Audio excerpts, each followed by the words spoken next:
I had a studio in the house in Nigeria. He didn't know. That was too big. It's like 20-something rooms. Guys, Davido has been granting a lot of interviews and a lot of people are really happy for Davido on that. I think this is being geared up towards the dropping of his new album. And what is Davido going to call this album? It started with a good time album, better time album, timeless album. And now, what is Davido going to call this album? Is it going to be timeful? Is it going to be long time album? That is something a lot of people are really asking right now, and we still got a lot of information coming in from the camp of Davido.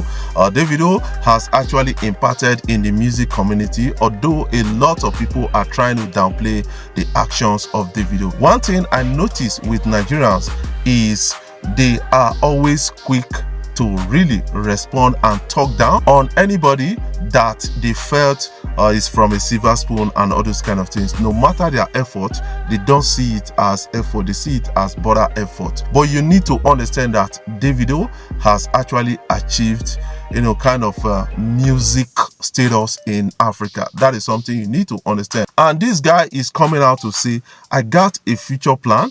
You should understand, because Davido is a very open-minded person and telling you what the future holds for him and what he expects in the future. He talked about making movie and that he's really working on that. Imagine Davido making a movie that is going to sell very well, and I think it's a well thought out process, because these guys, Davido, Burna Boy, they are not going to be there forever, even Wizkid and even other artists. So you need to start planning your exit, and that is what Davido is planning. One of the most endorsed artists in Africa. To get endorsement, people feel that maybe because they stream your song and all those things. No, what brands look out for are, yes, your marketing skill, your sellability. That is what they are looking out for. Stream is different from selling, because David is a good seller. That is something I got to understand. He did that with Infinix, he did that with 1xBet,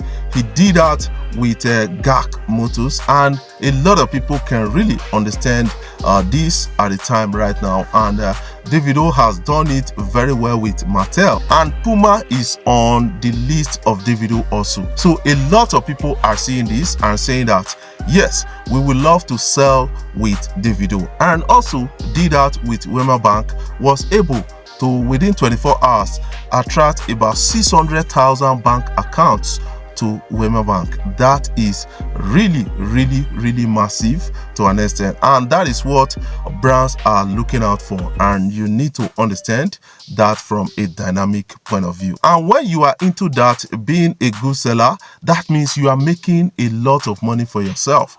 And also when you look at Davido, based on what Davido's father is doing right now, registered Pacific Holdings, and then about 6 subsidiaries under Pacific Holdings, and these subsidiaries are being headed by each of his sons or kids out there. And Davido is also now a member or a board member of Pacific Holdings. I think his father is trying to bring them into the business. And when you talk about the selling of the face of the company, Davido has been actively involved. I listened to an interview of Davido where he said because of his relationship with FIFA, his father was able to get a particular contract from FIFA. Davido is influencing for his father's company, and that he deserves an accolade for that. Davido is using one of the father's private jets, almost permanently. And now people are saying, how is he funding? When you book Davido for a concert, for a show, that private jet is being paid for, and they make profit of that.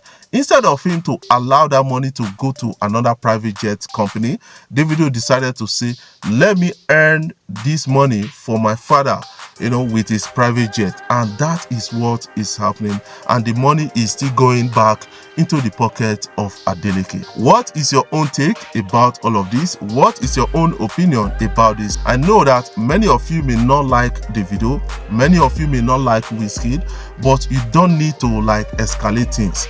I've started fanning Wizkid since 2011. I remember I just came back from NYC, and then Wizkid was on top. The likes of Davido was still on top.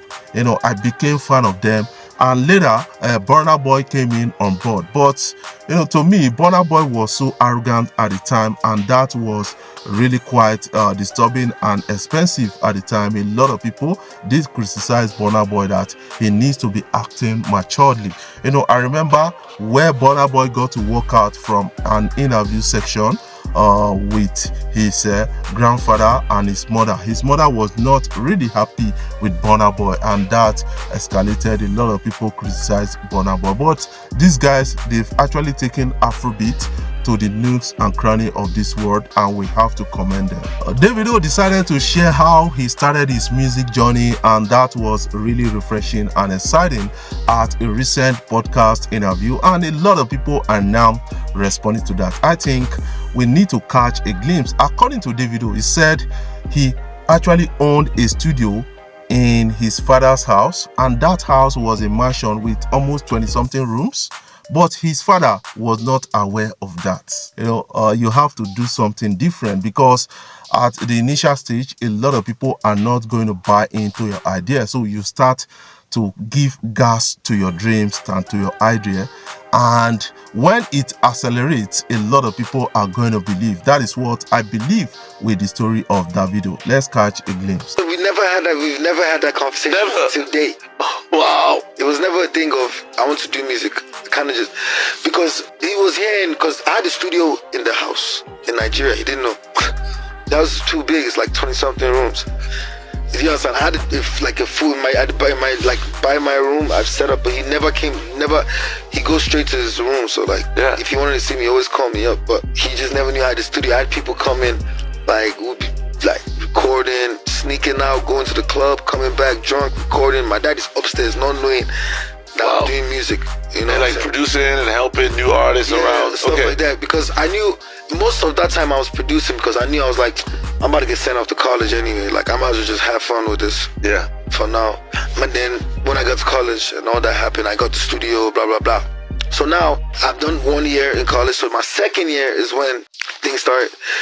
When Afrobeat started kind of gaining grounds. Yeah. And I'm playing it more, and I'm listening to new people. I'm playing it for my friends. They're like, what's this bumping? Blah, blah. So I went home for Christmas one Christmas, and then, man, it was a whole different game. I remember being in the club, because back before I left for school, on the radio they were playing hip hop. You know what I'm saying? They're not playing in the club. They're playing more Western music than African music, Nigerian music. So when I've gone back home after 2 years, the whole thing was switched. You go in the club, it's 80% Nigerian music songs. So I'm like, wow. And people are actually loving it. They're getting booked for shows. And imagine knowing that you can do this. Yeah. But because of your background and everything, you know what I'm saying, it's not really... Because people used to look at it very different. Because I remember when I used to play... Back in the day. Yeah. Being a musician is you are a arm robber. Yeah. It's like you are a thief. It's like you can't even. It's a disappointment. Musician. It's not like now that people are making millions of dollars and then their parents is smiling. But you know what I'm saying. Back in the days, it wasn't looked upon. I feel like the people that really brought significance to being an artist, that you can see that they've changed the whole generation. People like the band, P Square, Two Face.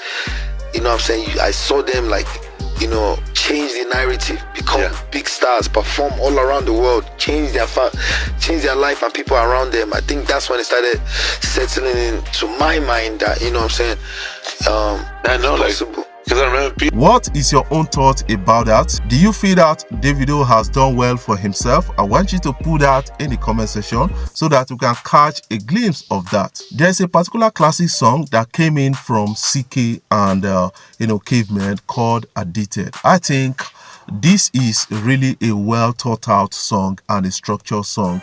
And CK is classic songs right now. This guy has been able to break into the Korean market. This guy has been able to break into Latinos and other kind of market, and one of the most streamed artists on Spotify. That is something I will share with you guys on it. Let's catch a glimpse. Why don't we feature? What can you make out of this? Do you feel that CK is one of the biggest artists that we should watch out for in 2025? I want you to put that in the comment section. Tyler's song Water has spent about a year on Afrobeat US Billboard chart, and that is quite interesting and really interesting at the time. A lot of people are giving accolades to this lady and saying that you tried so well, and we have to respect her. She is a South African and she has sold the face of Africa to the world. What is your own take about this? I want you to put your own comment in the comment section. Before I jump off, I want to say thank you guys for watching our videos and thank you for the love so far. If you are new here, you can click the subscribe button below, the bell notification icon to always get notifications each time we upload our videos.